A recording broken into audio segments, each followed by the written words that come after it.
So Tariq, I had dinner recently with some clients that are looking at a supply chain transformation, and even the most technical of them was talking about how the supply chain transformation is a journey, not a simple set of tools. And I thought that was important. It's a firm belief that I have, but it was nice to hear that reflected back. What's your perspective on some of those key elements of the journey that we need to keep in mind? Look, I think that's again an excellent question. I think as any of us are thinking about delivering a supply chain transformation, to your point, it's much more than just the technology or the tools.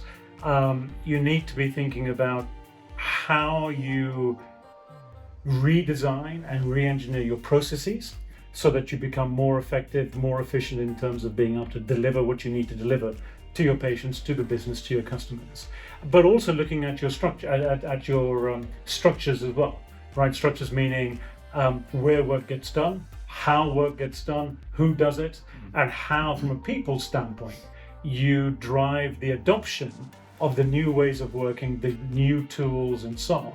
And then last but not least, when you think about the tools and integrating those into sometimes very complex systems architectures that companies have, is how do you bring those tools in a way that cleans out all that historical junk in your data, that integrates with all of your other systems, that provides an effective and user-friendly interface for the final users to be able to use those tools as they operate in their structures, as they operate those processes, so that they stick with it and that you get the benefits that you're looking for. So it's much more than just the tools piece. And the last thing I would then say is as you think about all of that, what's really key in my mind is for us as supply chain leaders to understand that our teams, our people need to understand why we're doing this, right? What's the end benefit for the patient, for the business, and importantly, what's in it for them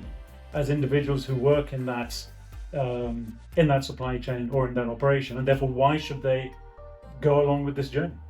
It is an interesting business working with humans. We're fascinating creatures, aren't we? Part of what you said also reminded me, I'm a pretty handy guy myself in my home life, but sad to say I have a few shiny tools at home that I don't know that I've used. So maybe there's an analogy there too.